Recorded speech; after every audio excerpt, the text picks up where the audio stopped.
Boa noite. Toda vez que eu falo boa noite, eu lembro de uma célula que a gente estava. Um grande amigo do Chico, só podia ser. Foi orar. E todo mundo fez aquela roda de olhos fechados. E ele começou a orar assim, Deus, boa noite. E ele continuou a oração como se nada tivesse acontecido. Ninguém mais conseguiu prestar atenção. Foi muito bom. Toda vez que eu falo boa noite, eu lembro. Eu falei, nossa, que intimidade. Gostei. Né? A gente pode falar bom dia, Espírito Santo, lembra do livro? Vamos falar boa noite? Gente, só pegar minha água, que eu esqueci. Alguém aqui estava no culto da semana passada? Nós ouvimos uma palavra para a comunidade Mosaico. Uma palavra dos céus para a comunidade Mosaico. Falando de reconstrução.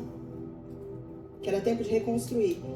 E uma das coisas que a gente precisa sempre manter em pé, e por isso que a gente vai falar disso hoje à noite, é a adoração e o culto. A gente precisa entender o que é isso. E reconstruir. Se isso se perdeu, se o sentido disso, o real sentido disso se perdeu. Então a gente vai falar hoje de culto e de adoração. Queria te convidar a fechar os olhos mais uma vez. Senhor, Espírito Santo, a Bíblia diz que não é por força nem por violência, mas pelo Espírito. Nós te chamamos, Espírito Santo. Te chamamos porque é você quem nos lembra da verdade. É você quem nos convence da verdade, da justiça, do juízo. Pedimos, Espírito Santo, interceda por nós, com gemidos inexprimíveis, e que hoje escamas caiam dos nossos olhos, e nós vejamos com olhos espirituais, porque apenas aquele que é espiritual discerne as coisas espiritualmente.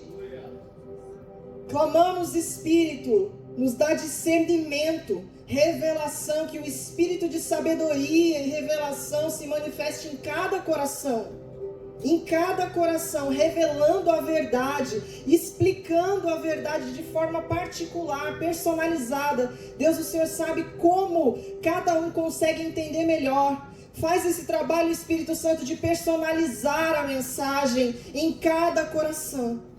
E que nós sejamos transformados pela verdade hoje.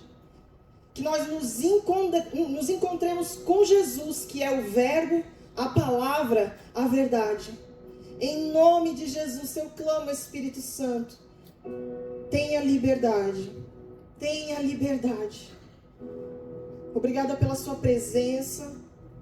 Obrigada porque você está aqui. E tudo de que nós precisamos é que o Senhor esteja. Que o Senhor venha nesse tabernáculo conjunto que nós construímos. Habita. Essa é sua casa, casa de Deus, habita. Esteja aqui, mexe nos nossos corações e fala o que o Senhor desejar. Em nome de Jesus. A gente está fazendo um plano anual de leitura da Bíblia. Quem está fazendo? Quem já leu os textos de hoje, viu a conversa de Moisés com o faraó. E eu achei muito interessante que tem uma hora, todas as vezes Moisés aborda faraó dizendo, Deus disse, deixa meu povo ir para me prestar culto. Deixa meu povo ir para me adorar. Adoração e culto. Nós vamos falar dessas palavras profundamente. Tem uma hora que faraó responde assim, que culto é esse? Que culto é esse? E essa pergunta é o tema dessa mensagem. Que culto é esse? E eu quero que você pergunte para você mesmo. Que tipo de culto você tem prestado ao Senhor? E em tudo que nós vamos falar aqui, continue e deixe o Espírito Santo ficar repetindo essa pergunta dentro de você. Que culto é esse que você tem prestado? Que culto é esse? E eu queria começar dizendo que adoração e culto tem, na Bíblia, estão sempre juntos. E adoração, nós podemos encontrar na palavra, quase sempre juntos, né? Adoração nós até podemos encontrar na palavra em alguns contextos, sem a palavra culto. Mas culto sem adoração, você não encontra. Nós vamos entender o sentido de adoração. Eu sei que tem muita gente que relaciona adoração com música, e a gente vai entender isso melhor hoje. Mas culto sem adoração não dá, não tem. Sabe por quê? No próprio dicionário da língua portuguesa, se você procurar a palavra culto, vai estar lá assim, ó. Ato ou efeito de adorar. Na própria definição de culto, está ato ou efeito de adorar. Depois continua assim, culto que se presta a alguém ou alguma coisa a que se atribui status de divindade, demonstração de afeto, respeito, submissão, amor extremo, que se dedica a alguém ou alguma coisa, imenso sentimento de devoção e veneração, ato pelo qual reconhecemos nossa dependência de Deus. Isso é o dicionário, tá, gente? Alguém é ministrados pelo dicionário.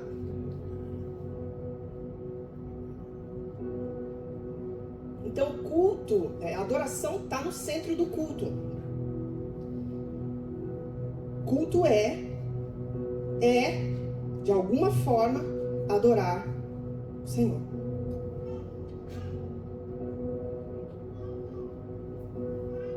Tem duas palavras que nós encontramos na Bíblia para culto e adoração, que eu queria falar das definições aqui. Adorar, tem uma palavra hebraica que não sei como se fala, mas deve ser shahá,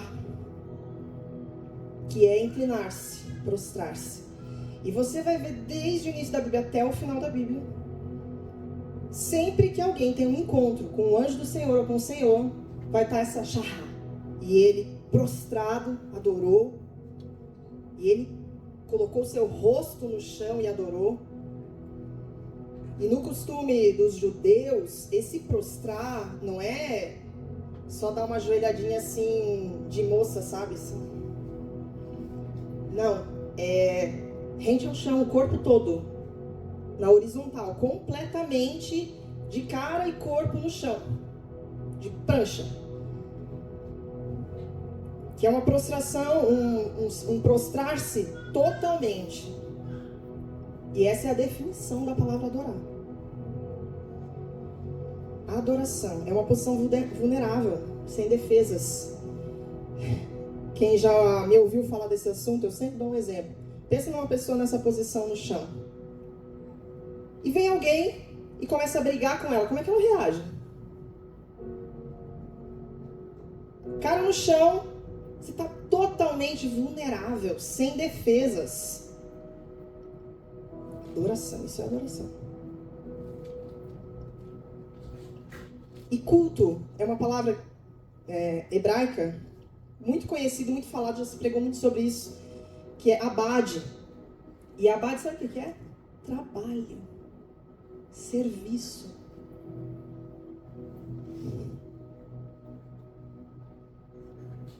Trabalhar, servir, fazer trabalho, servir a outro, servir como subordinado, servir a Deus, servir com tarefa levítica. Então, peraí. Faz sentido dizer que eu vim assistir a um culto?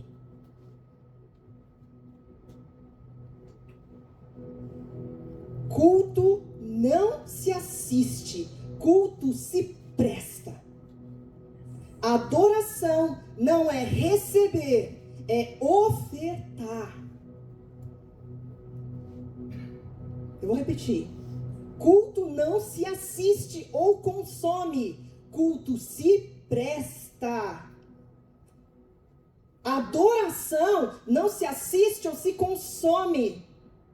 Adoração é uma oferta. Que isso, em nome de Jesus, fira o nosso coração. A Bíblia é como uma espada de dois gumes, capaz de penetrar e dividir, a ponto de dividir alma e espírito. E eu creio que essa verdade é capaz de dividir nossas emoções e entendimentos almáticos dessa palavra, do entendimento espiritual dessa palavra. Que essa espada nos fira nessa noite. Amém. E de fato atinja o nosso espírito. Culto não se assiste, culto se presta. Adoração é ofertar, dar. Antes da gente falar mais sobre os conceitos, você já parou para pensar que na lista de dons que a Bíblia fala, não tem nenhum relacionado à adoração ou culto? Alguém precisa de dom para cultuar e adorar? Não.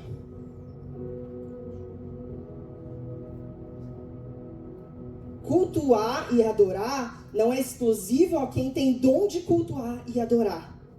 Sabe por quê? Porque desde o início, essa palavra me toca demais, porque quando a gente vê no Novo Testamento aquele versículo que Deus tinha o plano de ter uma nação de sacerdotes.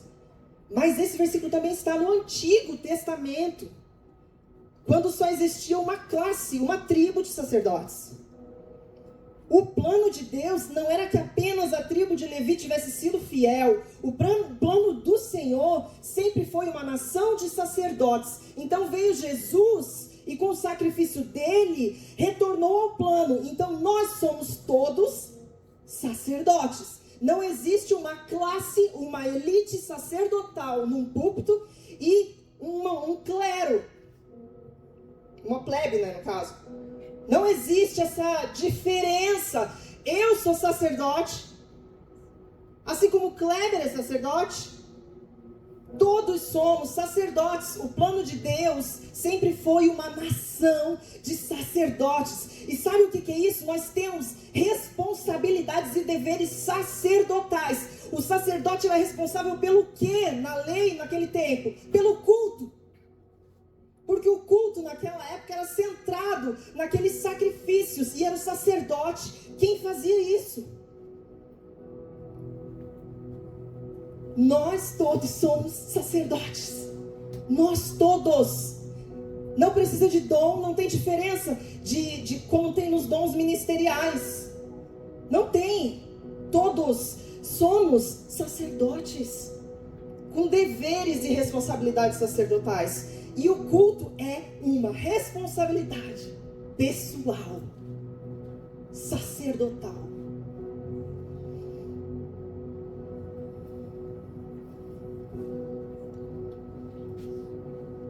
Antes da gente falar mais, eu duvido que alguém aqui nunca pensou: nossa, mas por que será que Deus pede adoração? Deus carente? Está precisando de afirmação? Precisando dos elogios?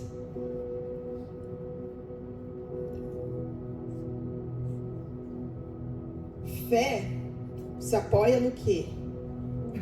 No caráter. A gente estava falando sobre isso, né, Isa? Fé se apoia em quem Deus é. A nossa fé se apoia no caráter de Deus. Deus é justo, pleno, perfeito, completo. Então essa pergunta nós precisamos responder com a perspectiva de quem Deus é. Se nós cremos que Deus é pleno, absoluto, não precisa de nada, não faz sentido que ao receber a adoração, Ele esteja consumindo essa adoração. No sentido de, nossa, eu preciso comer disso aqui, me alimentar. Mas, Débora, onde você está tirando isso? Vamos ler?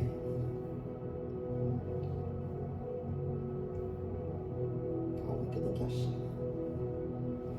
É um salmo.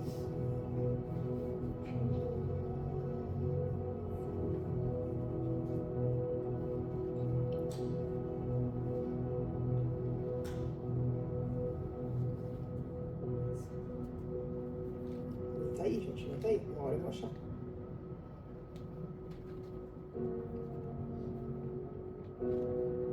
Achei. Salmo 50. Queria que a gente lesse isso juntos. A partir do versículo 7.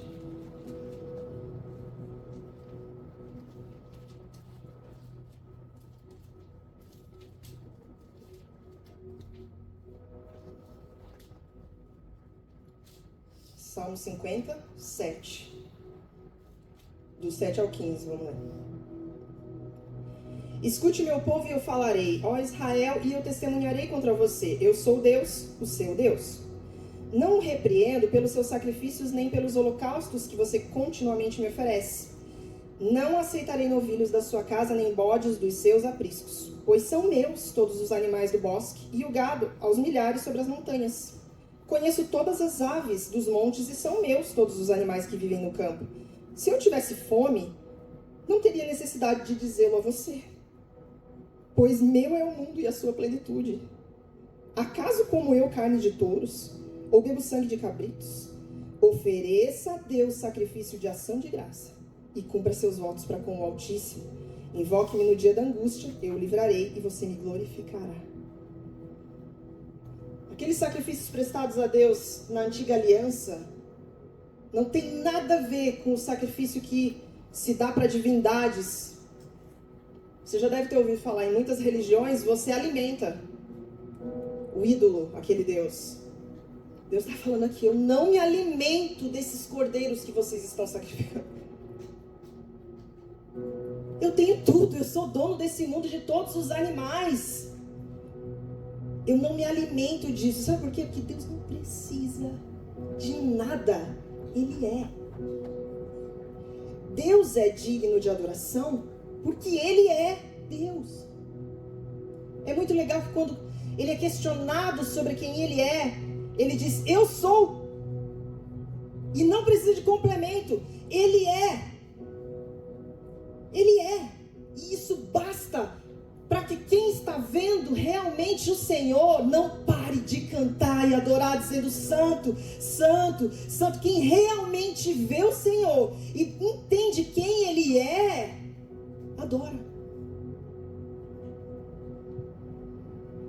É quem Ele é. Deus é digno de adoração. Ele é digno. Se eu conheço meu Deus, eu não questiono a adoração. Porque quanto mais eu me aproximo dele, mais eu vejo que Ele é. Ele é. Ele não precisa pedir, não precisa de nada. Não tem falta de coisa alguma. Atos 17, 24 e 25. O Deus que fez o mundo e tudo que nele existe, sendo Ele Senhor do céu e da terra, não habita em santuários feitos por mãos humanas, nem é servido por mãos humanas, como se de alguma coisa precisasse, pois Ele mesmo é quem a todos dá vida, respiração e tudo mais.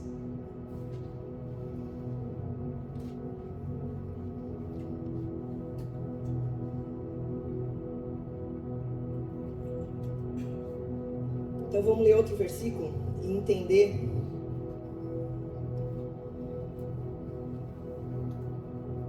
Jeremias 32, 39. Eu queria ler na NVT. Jeremias 32, 39.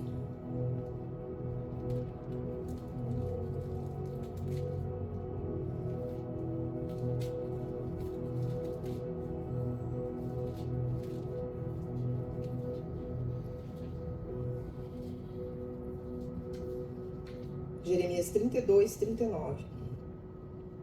Eu lhes darei um só coração e um só propósito: adorar-me para sempre, para o seu próprio bem e para o bem de seus descendentes. Eu lhes darei um só coração e um só propósito: adorar-me para sempre, para o seu próprio bem e para o bem dos seus descendentes.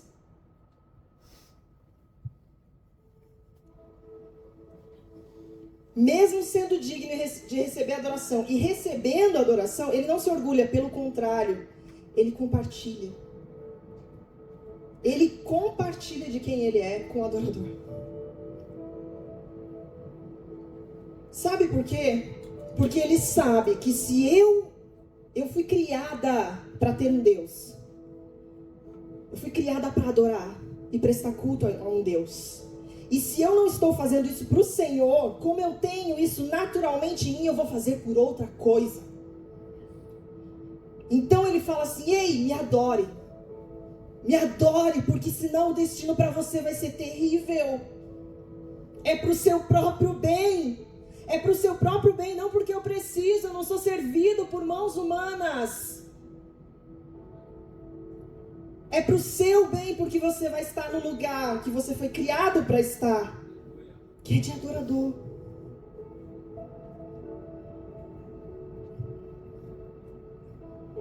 E mais do que isso, 2 Coríntios 3,18, não precisa abrir, eu vou ler. E todos nós com o rosto descoberto, contemplando a glória do Senhor, somos transformados. Salmo 115, 1-8 fala dos deuses que têm boca, mas não falam, olhos, mas não veem. Ele fala: tornem-se semelhantes a eles os que os fazem e todos os que neles confiam.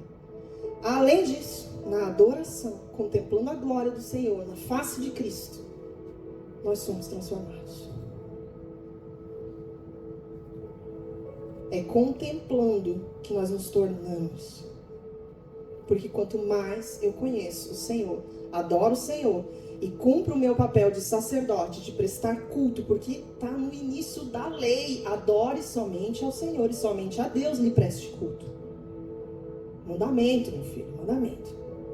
Se eu estou nesse lugar, eu vou sendo transformado à semelhança dele.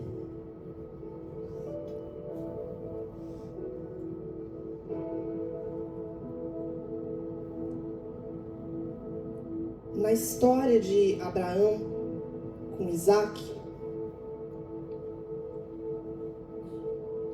não sei se vocês já ouviram falar da lei da primeira menção.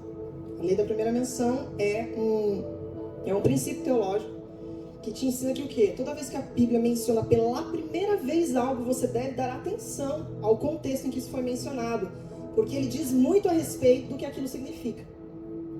Então, toda vez que você quer estudar mais a fundo alguma coisa, procure onde na Bíblia isso foi dito pela primeira vez. É a lei da primeira menção. Isso tem uma aplicação tremenda. Não sei quem já ouviu, o Diego, quando veio, ele falou sobre isso na pregação, né? Sobre nossos filhos. Nós sermos os primeiros a mencionar muitas coisas para os nossos filhos. Porque a primeira vez que a gente ouve algo é muito impactante para nós. O primeiro contato que a gente tem com algo é muito impactante para nós e nos marca para sempre. E sabe quando é pela primeira vez mencionada a adoração na Bíblia? Na entrega de Isaac por Abraão.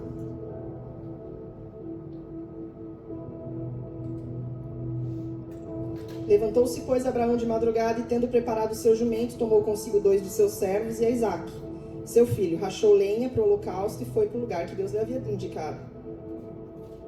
Ao terceiro dia, erguendo Abraão os olhos, viu o lugar de longe. Então disse aos seus servos: esperai aqui com o jumento. Eu e o rapaz iremos até lá e, havendo adorado, voltaremos para junto de vós.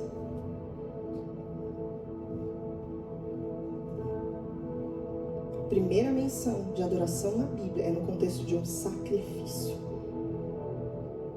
Como é que era o culto do Antigo Testamento? Era centrado no quê? Nos sacrifícios. Depois isso ficou sistematizado na lei. Não tinha culto sem oferta. Não existia culto, não existia adoração sem entregar algo. E essa ideia de sacrifício é muito interessante, porque ela é anterior à lei. Ela foi sistematizada na lei. E depois, com a lei de Cristo, com a vinda da lei de Cristo, você vê o Novo Testamento também falando de sacrifícios do quê? De louvor. Ei, conecta as coisas aí. Sacrifícios de louvor na Nova Aliança.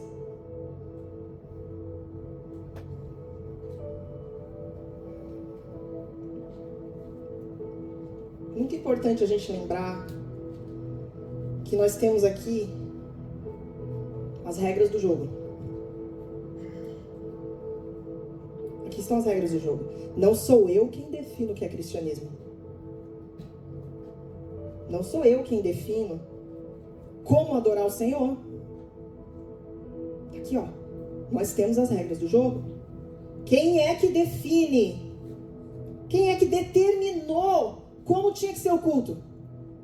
Foi o Senhor. Ele disse tudo a Moisés, direitinho, centímetros das coisas.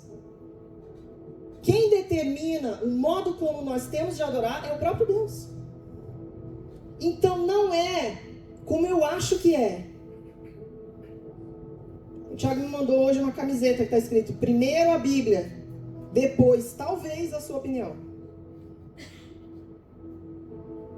As regras do jogo já foram ditadas. Talvez eu não as conheça, mas elas já foram ditadas. Nós temos um manual a seguir. E eu não posso sair nem 1 centímetro que não se acrescente um tio, não se tire uma vírgula do que está aqui.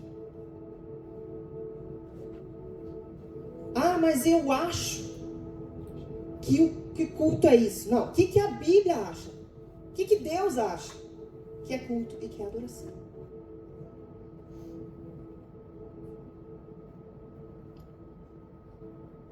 Nós falamos aqui que adoração é ofertar algo. Culto se presta. É trabalho, serviço. Para quem então é o culto? Para Deus.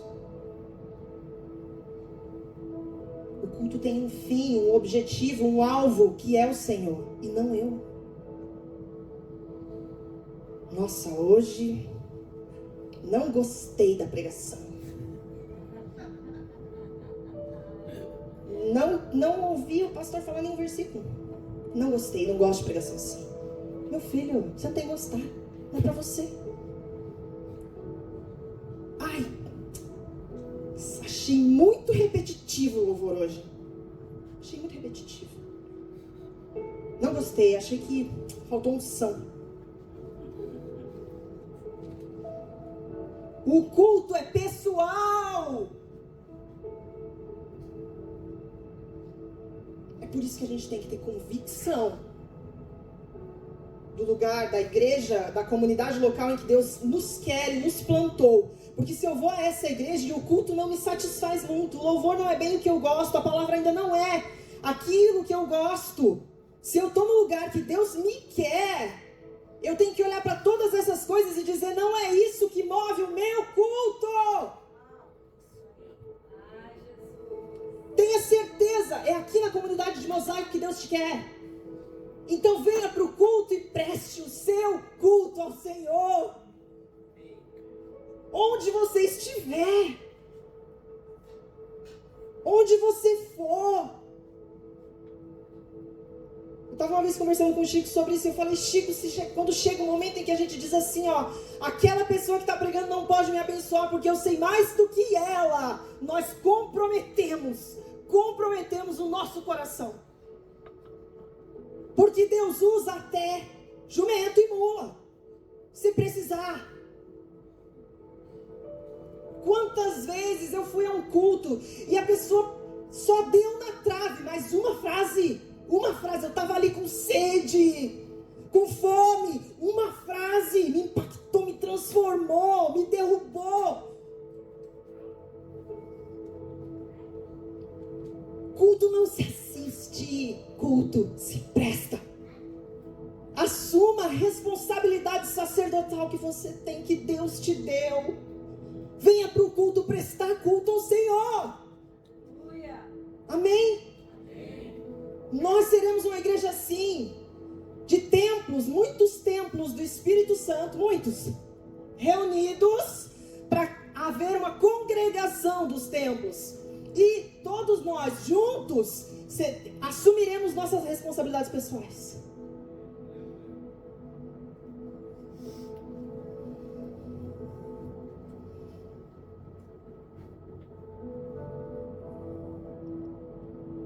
O culto da da antiga aliança nos ensina muita coisa.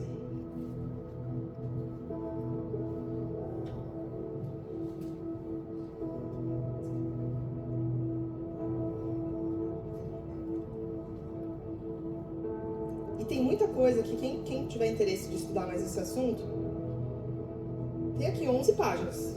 Posso mandar, mas não vai dar para falar tudo. A questão é,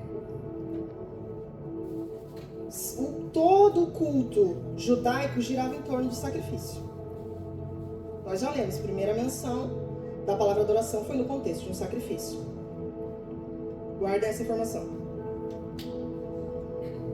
Outra coisa, o local do culto. A gente vê sacrifício antes da época da lei, certo? Que eles faziam em qualquer lugar. Eles estavam caminhando aqui, construiu o altar, sacrificava, adorava o Senhor. Então veio o tabernáculo de Moisés. E Deus falou, construa o tabernáculo e eu vou habitar ali.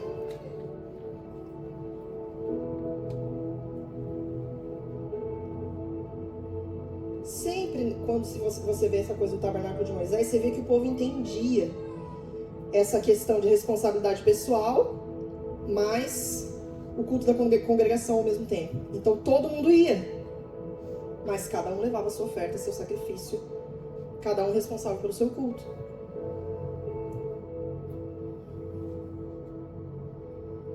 Depois veio o primeiro templo, mais glorioso, que Salomão construiu. Depois esse templo é completamente destruído. E Herodes faz um templo depois. Foram esses os templos construídos. Mas em Amós fala qual templo, lugar de adoração e culto da congregação, de qual templo Deus sentiu falta. E ele fala assim, Amós 9:11.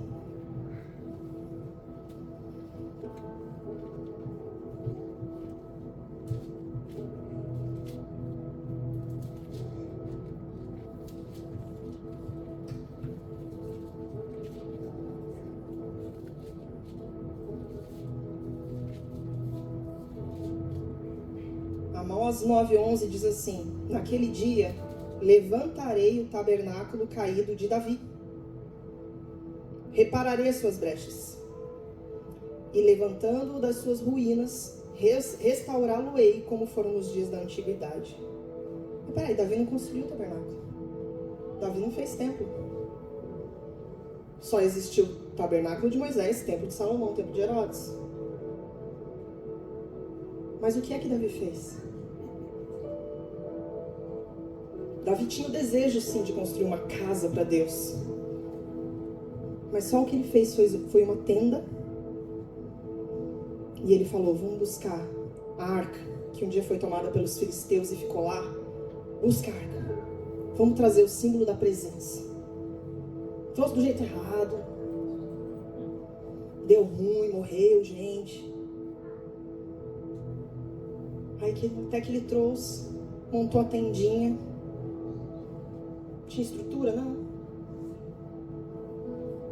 E a partir de então, com a autorização de Deus, o culto judaico ganhou uma outra parte na sua liturgia, que foi a música 24 horas. A adoração 24 horas com música.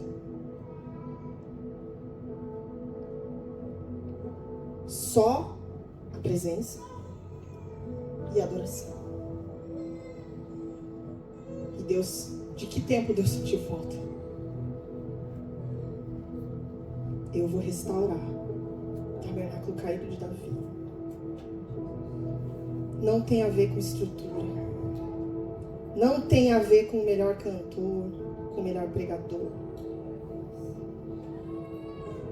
Tem a ver com aquele coração de Davi que pensava, ele precisa ser adorado o tempo todo. O tempo todo. Vamos fazer turno. Quando você estuda lá Crônicas e os outros lugares, que como Davi organizou esse 24/7 ali de adoração, gente, era uma estrutura de gente treinada, capacitada para ficar lá 24/7, adorando o Senhor.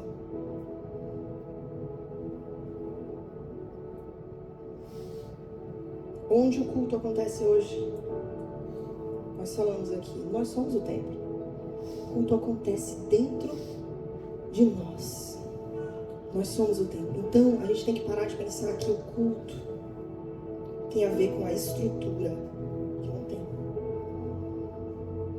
O culto, quando você vem para o que a gente chama de culto, o culto está acontecendo no seu coração. É ali. É por isso que você é o sacerdote do seu culto. No seu templo. O culto na nova aliança acontece dentro de nós. Quando Jesus encontrou a samaritana no poço, ela fez essa pergunta para ele: onde adorar? Os judeus dizem que a gente tem que estar. Onde adorar? O que Jesus respondeu para ela? Em espírito e em verdade. Você dentro de você, em espírito e em verdade.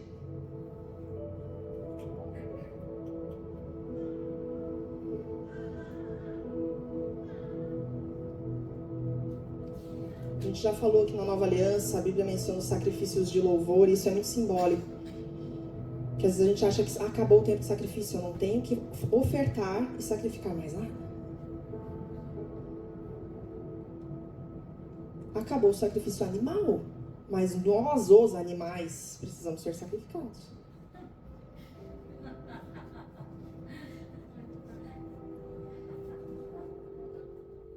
Romanos 12. Não precisa abrir, que esse todo mundo conhece de cor. Rogo-vos, pois, irmãos, pelas misericórdias de Deus, que apresenteis o vosso corpo por sacrifício vivo, santo e agradável a Deus, que é o vosso culto. Me empolgo com a Bíblia. Vocês não estão entendendo? Eu sou deslumbrada. Olha essa conexão do sacrifício, do culto, que sou eu.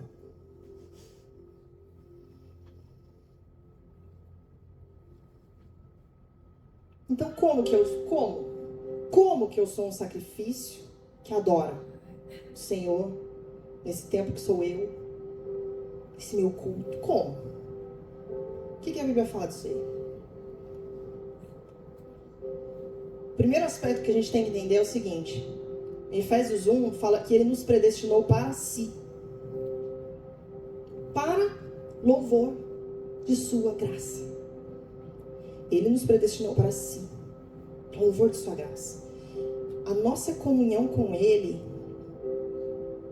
satisfaz o plano original de Deus para a humanidade. Pensa, ele é criador, ele tinha um plano e ele criou o homem para se relacionar com ele. Tanto que depois, quando ele vai fazendo aliança com Abraão, ele fala: anda na minha presença e ser perfeito. O que é isso? É relacionamento e obediência.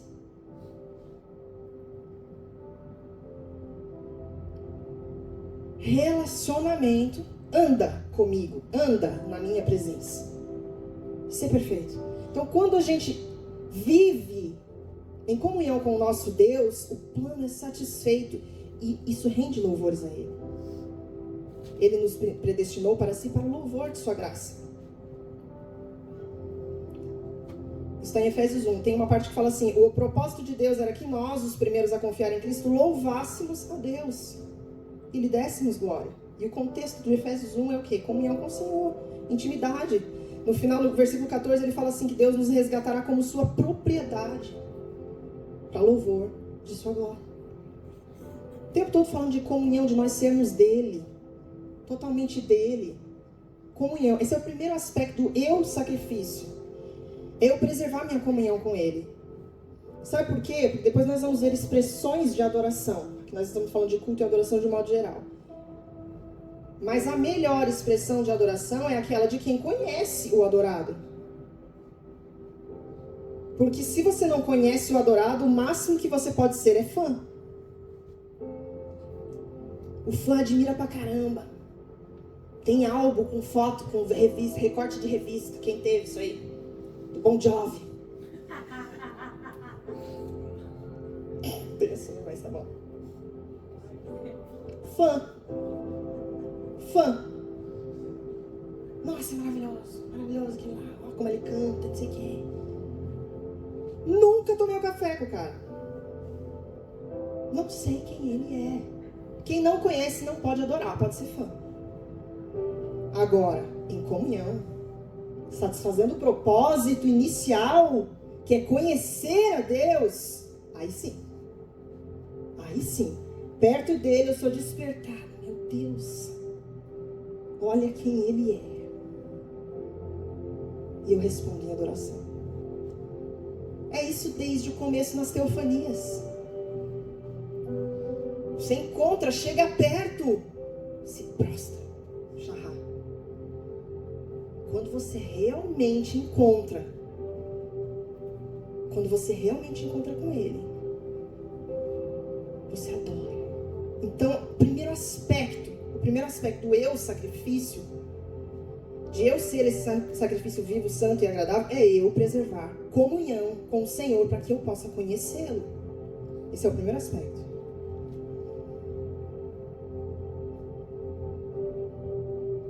E até abrindo um parênteses aqui, beleza atrai louvor. Quando você vê um pôr do sol bonito, diz, nossa, que lindo! Meu Deus, que maravilhoso isso aqui! Beleza atrai. E Salmos 96:9 fala o quê? Adorai o Senhor na beleza da sua santidade.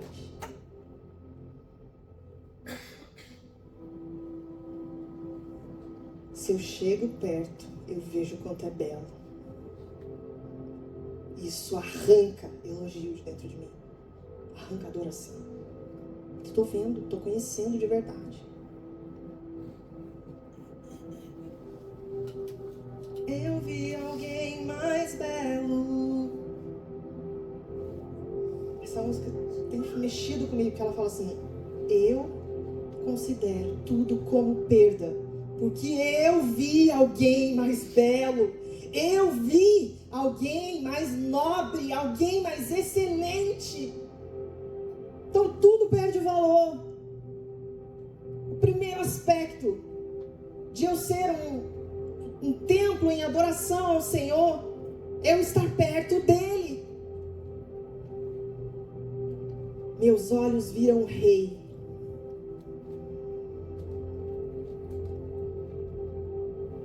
É o primeiro aspecto. Agora tem um segundo aspecto. Lembra que eu falei que a gente tem as regras do jogo aqui? Sempre nós vemos na Bíblia essa questão do sacrifício e Deus recebendo isso, subindo as narinas do Senhor. E como tinha que ser aquele sacrifício que ia subir as narinas ao Senhor? Um animal puro. Animal puro. E quando Romanos fala do eu sacrifício, ele diz que tem que ser um sacrifício vivo, santo e agradável. Tem uma pregação do Luciano que ele fala assim, Luciano Subirá: amados por Deus, todos somos. Eu lembro que eu ficava em crise quando eu lia a história de Manassés e Deus dando chances para Manassés. Ele sacrificou os próprios filhos.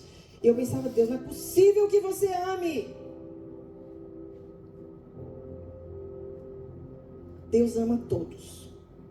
Todos. Ponto. Amados todos somos. Mas Deus, Luciano Subirá fala assim: não apenas amados, mas agradáveis.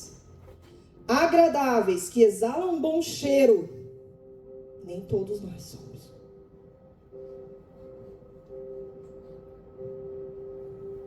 Em Hebreus, quando ele está falando num contexto de santidade, da santificação da nossa vida, obedecendo às regras do jogo, não apresentando qualquer sacrifício da minha vida. Não é qualquer sacrifício da minha vida que é agradável ao Senhor, que é aceito ao Senhor. precisa estar de acordo com as regras do jogo. Você sabia que tem adoração que não é aceita? Que não é agradável? Em vão me adoram. Em vão me adoram. É isso que a palavra diz. Jesus lembrou desse alerta do profeta. Em vão me adoram com seus lábios, mas seu coração está longe. Se você ler Amós, terrível, porque ele fala assim: eu não vou aceitar esse, não adianta matar o cordeirinho. Cheira mal, me noja. Tem um jeito certo de ser adoração ao Senhor. E o jeito certo é ser sacrifício vivo, santo e agradável. Em Hebreus 12, quando ele fala, ele está falando de santificação. Ele está falando disso. Ele fala assim: vigiem para que ninguém seja imoral ou profano como Esaú. Aí no versículo 28, Hebreus 12, ele termina falando assim: uma vez que recebemos um reino inabalável, sejamos gratos e agrademos a Deus, adorando-o com reverência e santo temor. Quando eu venço a minha carne, nós já falamos do aspecto comunhão, nós precisamos conhecê-lo, estar perto dele, caminhar com ele. Mas tem outro aspecto da adoração: vencer minha carne, me deixar ser transformada para que o cheiro que sai de mim suba agradável ao Senhor. Então aquele sacrifício que eu faço de rejeitar certas coisas lícitas, mas que roubam o meu tempo com Ele, isso sobe agradável. Agora vir aqui, nessa reunião da congregação, levantar as minhas mãos, mas não ter vida, testemunho, caráter, que se nós, imagina, eu estava pensando esses dias, se Deus abrisse os nossos olhos espirituais no culto, e nós enxergássemos o que está acontecendo no momento do culto, só com olhos espirituais e não naturais, imagine o que é que nós íamos ver subindo de nós. Quando a gente está ali adorando. Ah, Deus! Deus! Aí você vê com olhos espirituais saindo, sabe? Eu sou muito visual. Sabe aquela fumacinha preta? Subindo para Deus. Porque não tem santidade. Não está vivendo de acordo com as regras do jogo. É interessante que a Bíblia fala assim, ó, antes de construir, calcula. Calcula o preço. E eu vou te falar, o Evangelho, a vida com Cristo, uma vida de adoração custa tudo.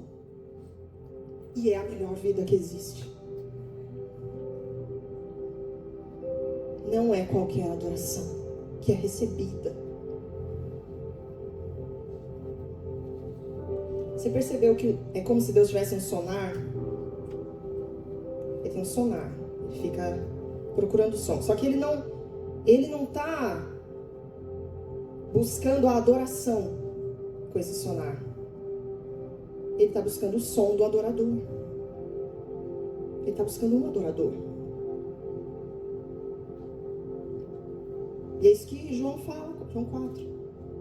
Ele não busca adoração, ele busca adoradores que o adorem em espírito e em verdade. Eu, o sacrifício do meu culto, o adorador, fazendo subir o cheiro da minha vida a Ele. Na adolescência, eu tive uma experiência. Foi uma época que eu tinha voltado a estudar. Estava fazendo piano. E estava muito legal. Muito legal. Estava apaixonada. Ficava tudo que eu imaginava era uma partitura na minha frente. E naquela época, eu busquei muito ao Senhor. Busquei muito. Deus sabe. Madrugadas. Às vezes, no domingo, culto era à noite, eu acordava e ficava até a hora do culto. Botava o CD no radinho da mãe. Ficava adorando, orando. Até exagerado. E um dia eu tava, não tinha ninguém em casa. Ou se tinha, eu não lembro. Mas eu estava na sala, liguei o Michael W. Smith e estava lá, adorando o Senhor e orando. E eu busquei por muito tempo, Jesus me ensina. Eu já tocava no louvor e Jesus me ensina o que é adoração de verdade. Me ensina, Jesus, me ensina. Eu quero entender sobre adoração. E eu lia a respeito, e eu orava. De repente eu tive uma visão. E eu tava descalça, né? De calor pra caramba, mas eu tava andando. E cada passo que eu dava formava uma nota musical. Uma colcheia, uma semicolcheia, e ela formando. E de repente, debaixo dos meus pés, o que tinha era um pentagrama. Uma coisa do diabo, tá? O pentagrama são, sei lá, 5 linhas da partitura, mais 5 com outra clave. E eu estava caminhando em cima do pentagrama. E cada passo me deu uma nota. E Deus começou a ministrar no meu coração. É assim que você me adora. A sua vida, o seu caminhar, a cada passo. Porque aí quando você for fazer qualquer serviço no reino, ali no teclado, limpando uma cadeira na hora do culto, evangelizando lá fora, indo fazer missões, qualquer serviço do reino, o cheiro que está saindo de mim é um bom cheiro. O sacrifício é agradável onde eu estiver, no serviço ministerial que Deus me colocar. O cheiro é agradável. E eu ali andando, continuei andando, e eu caí de joelhos e eu falei: Jesus, no fim dos meus dias eu quero te entregar essa partitura. No fim dos meus dias eu quero te entregar. É sua, a partitura dos meus dias. E aí eu fiz uma música, e a música falava assim: escreve tua música, o cântico dos cânticos, escreve em mim. Escreve em mim, recebe tua música, o cântico dos cânticos, escrito em mim. E uma chave virou na minha mente aquele dia. E eu falei: não adianta talento, saber tocar. É claro que é legal.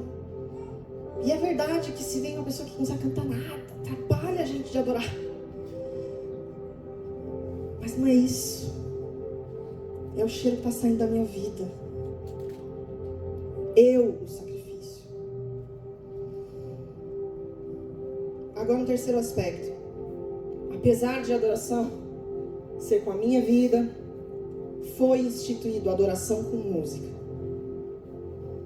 Foi instituído por Deus, adoração com música. E eu acho muito legal em Abacuque, começa Abacuque 3, quer dizer, antes de começar, é o títulozinho. Está escrito assim: oração de Abacuque sob forma de canto. Gente, oração de Abacuque sob forma de canto. Gente, a música, tem uma notícia para te dar: se não gosta de música, começa a ouvir uns negócios, porque o céu é musical. Você vai achar estranho na hora que você chegar no céu. Se você não gosta de música aqui, começa a treinar. Porque a hora que chegar no céu, vai ter uns loucos 24/7. Cara, eu tava lendo o Apocalipse. É uma barulheira. Um cantando digno é o Cordeiro, o outro cantando a Ele a glória, a honra. Tudo lá cantando, todo mundo. Então, imagine a barulheira de culto no céu. A gente tem que se acostumar. Por isso não vai ser culto barulhento. Se acostumar, porque o céu vai ser barulhento. Aleluia. Então, o terceiro aspecto. Eu não preciso ser músico para adorar com música. Eu não preciso ser músico para adorar com música. E eu vou te dizer um negócio. Se você não tem usado a adoração com música na sua vida, você está perdendo tempo. E eu vou te mostrar por quê. Isaías 30, de 29 a 32.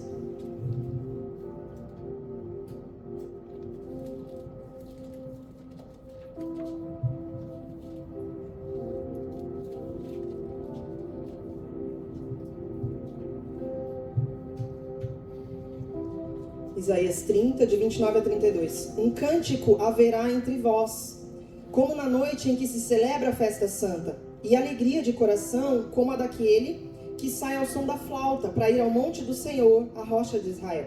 O Senhor fará ouvir a sua voz majestosa e fará ver o golpe do seu braço, que desce com indignação e ira, no meio de chamas devoradoras, de chuvas torrenciais, de tempestades e de pedra de saraiva.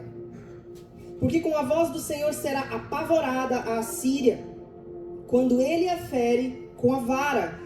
Cada pancada castigadora com a vara que o Senhor lhe der será o som de trombetas, de tamborins e harpas. E combaterá vibrando golpes contra eles. Meu Deus. Cada pancada castigadora com a vara que o Senhor lhe der será o som de tamborins e harpas.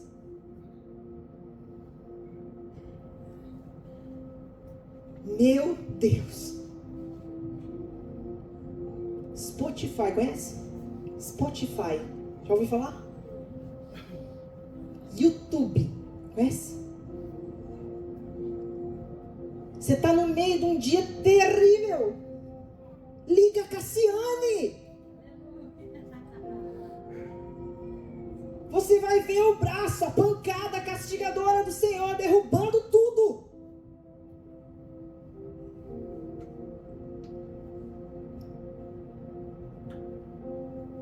Meu Deus, nós perdemos tempo. Deus nos deu uma arma de guerra. Olha aqui, é o som. Isso move o golpe do Senhor contra a coisa que nós estamos vivendo. Eu não preciso ser músico para isso. Liga um som. Liga um som. E seja sábio. Se você está triste,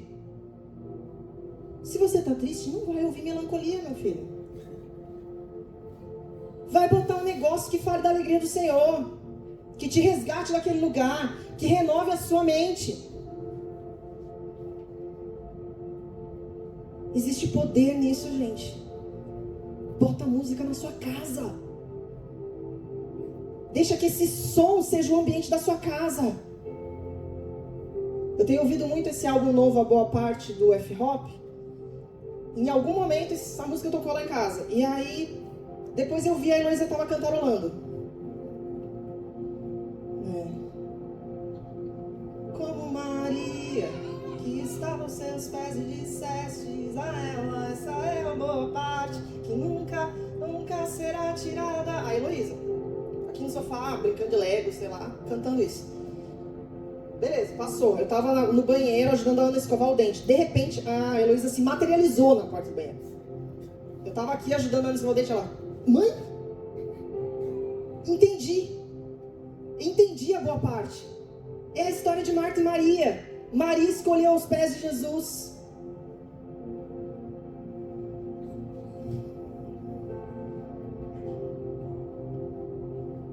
Meu Deus.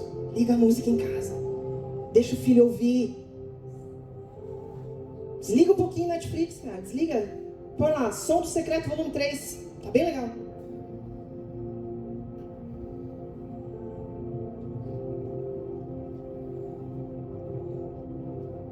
Minha vida é um musical. Tudo tem, para cada momento da minha vida tem uma música.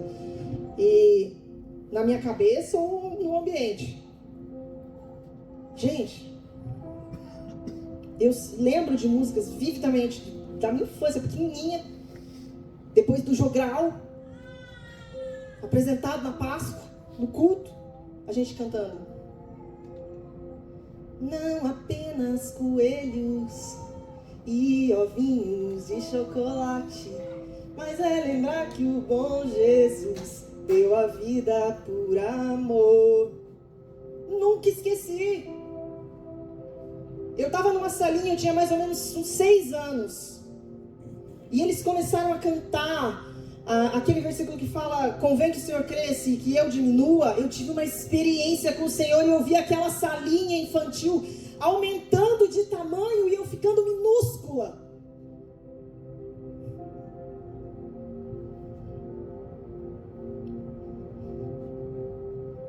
Essa coisa de música não foi uma invenção humana, meu amigo. Não foi. O céu é musical porque Deus criou a música e Ele quis que a gente botasse na nossa vida a adoração com música. A gente já entendeu que vai cheirar mal se não tiver santidade, se não tiver comunhão. Mas não deixe a adoração com música fora da sua vida.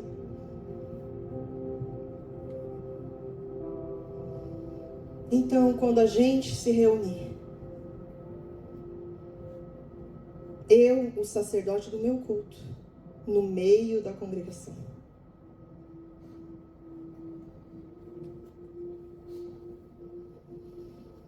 eu sei que por muito tempo se falou que a parte mais importante do culto era a palavra, a pregação.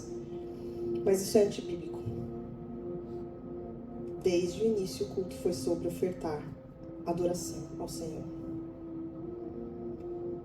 Um culto sem Ele receber não é culto. Nós vimos até o dicionário ministra. Que culto é ato ou efeito de adorar. É para Ele.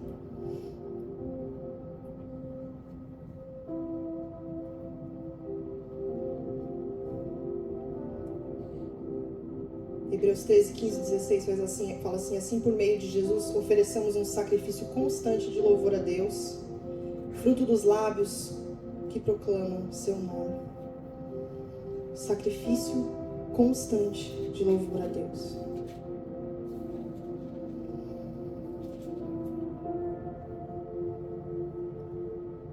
Faraó prendeu um povo e impedia um povo de adorar o Senhor.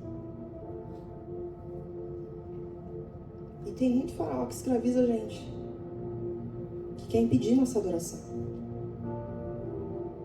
Tem muito faraó. Tem o faraó da vergonha, da timidez, do medo da reputação. Nossa, mas eu vou chorar no culto, eu vou borrar meu rim, meu.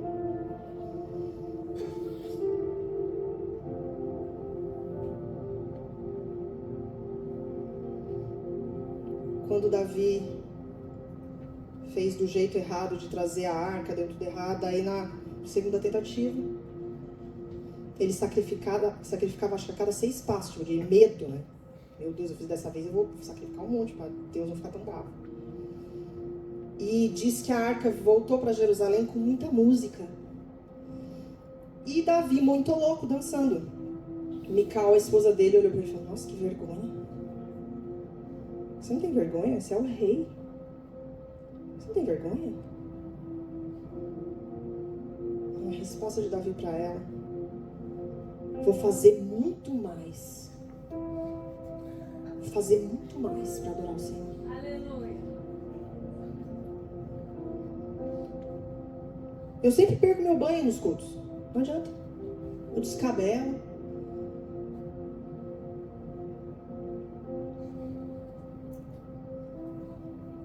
O que você tem que pensar assim, ó, eu vim fazer meu culto.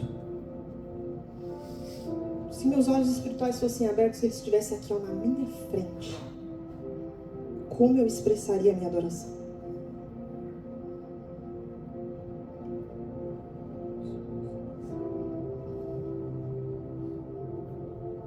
Presta atenção, você não precisa fazer balé.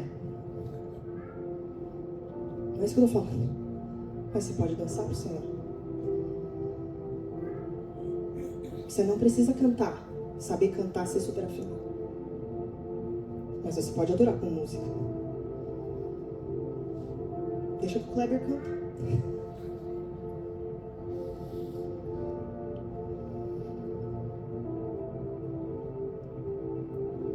Nós temos maneiras bíblicas de expressar a nossa adoração no momento de culto da congregação. Queria falar delas, é a última coisa pra gente encerrar. E queria que você abrisse seu coração para isso aqui, porque é o que a Bíblia está dizendo, não sou eu. Maneiras bíblicas de adorar o Senhor.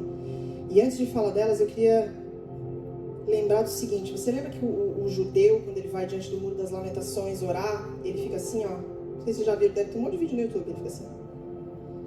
E ele faz todas as orações. E sabe por quê? Porque ele fala assim, nenhuma molécula do meu ser pode estar parada nesse momento. Eu tenho que estar corpo, alma e espírito envolvido com esse momento aqui. Então ele está falando de uma expressão corporal. E quando a gente vê que na base, na definição da palavra shahad, está prostrar-se, uma atitude corporal, física, nós precisamos lembrar, Salmo fala, eu louvarei o Senhor de todo o meu ser. Então quando eu vou adorar o Senhor no meio da congregação, tem que ser em espírito e em verdade, com todo o meu ser, espírito, alma e corpo. Tudo envolvido no culto que eu vim prestar para Ele.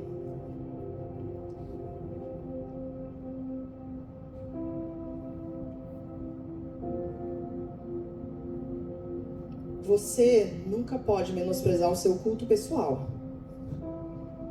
Primeiro o culto da sua vida, o culto que você faz na sua casa, o culto que você faz com a sua família, o seu momento a sós com Ele. Mas, igualmente, nós não podemos desprezar o culto que nós prestamos a Ele no meio da congregação. Porque foi Ele que definiu que fosse assim, regra do jogo. Ele que definiu que fosse assim.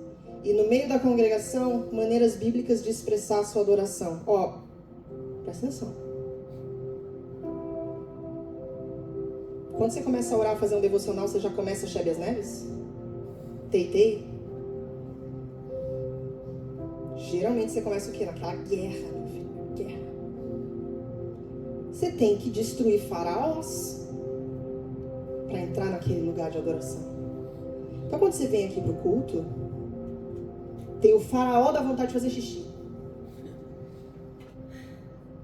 Tem o faraó das distrações. Tem o faraó da vergonha. Tem um monte de faraó. Ninguém vai guerrear essa guerra por você.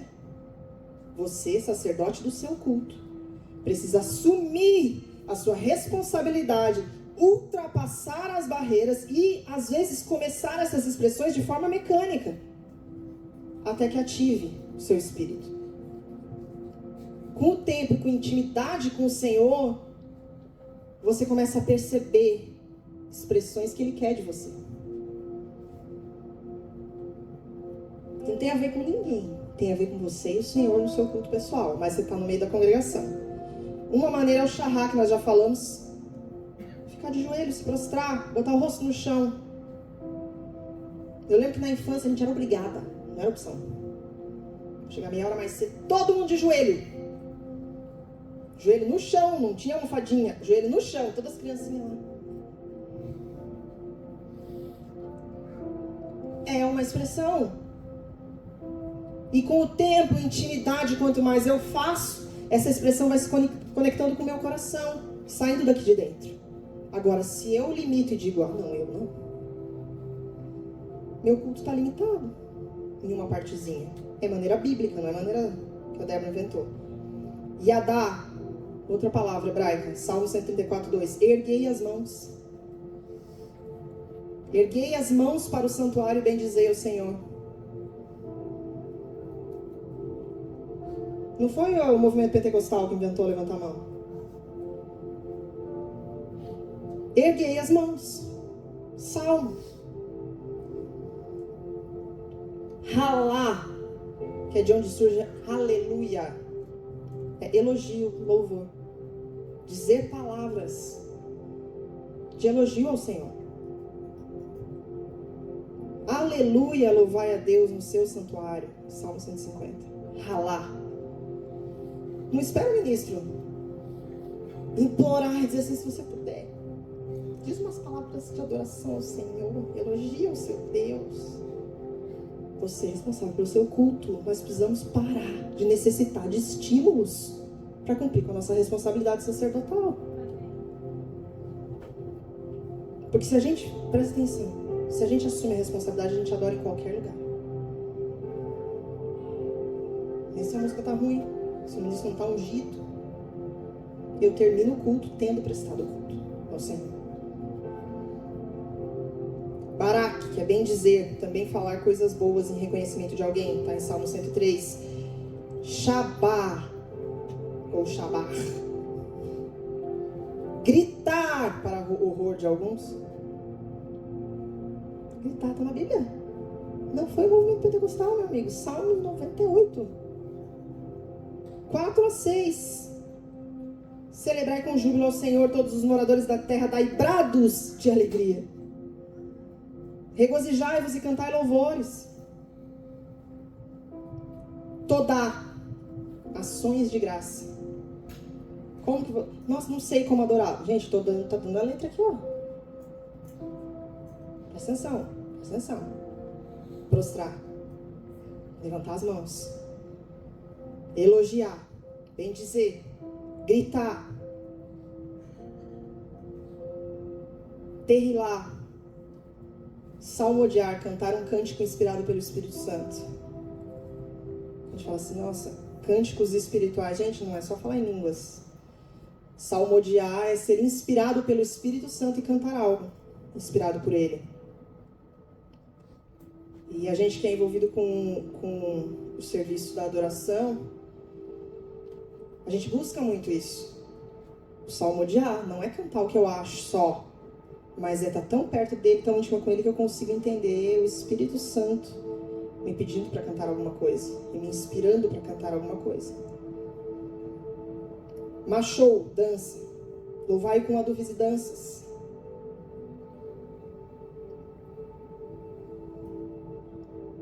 Aqui eu falei algumas maneiras que tem nos salmos. Vamos lembrar, gente, salmos é um inário. Deus colocou um inário na Bíblia. Deus colocou um inário na Bíblia. Nós precisamos lembrar, estudar salmos de muitas maneiras, mas também como músicas. Como adoração ao Senhor, como maneiras de adorar o Senhor. Tem um autor, ele tem bíblias de comentário, que eu não estou lembrando o nome dele agora, que ele é anglicano. E os anglicanos, ele tem um livro que chama Salmos. Ele tem uma série de estudos e ele tem um que chama Salmos. E foi muito legal para mim, né? É um livro curtinho. E ele fala de uma tradição anglicana que é ler Salmos todos os meses. Então ele termina o ano tendo lido Salmos 12 vezes. E ele faz isso desde a infância. Daí ele falou assim, eu decorei Salmos. Não foi nem forçado. Eu decorei, porque eu leio de manhã, literalmente, eles na hora do almoço param um pouquinho, eles passam o dia lendo Salmos. E aí ele falou assim, isso me equipou com tantas frases de adoração e de oração, que eu, no meio do meu dia a dia, da minha vida, frases de Salmos aparecem na minha mente e fazem todo sentido no meu contexto. Leia Salmos. Comece a adorar o Senhor com frases que você encontrou ali. Em 2 Crônicas 5, 12-14, fala assim, quando todos os levitas que eram cantores, isto é, Asaf, Emã, Jedutum e os filhos e irmão deles, vestidos de linho fino, estavam de pé para o oriente do altar, com símbolos, alaúdes e harpas, e com eles até 120 sacerdotes que tocavam as trombetas, e quando em uníssono, há um tempo, tocaram as trombetas e cantaram para se fazerem ouvir, para louvarem o Senhor e render-lhe graças. E quando levantaram eles a voz com trombetas, símbolos e outros instrumentos músicos para louvarem o Senhor, porque Ele é bom, porque a sua misericórdia dura para sempre.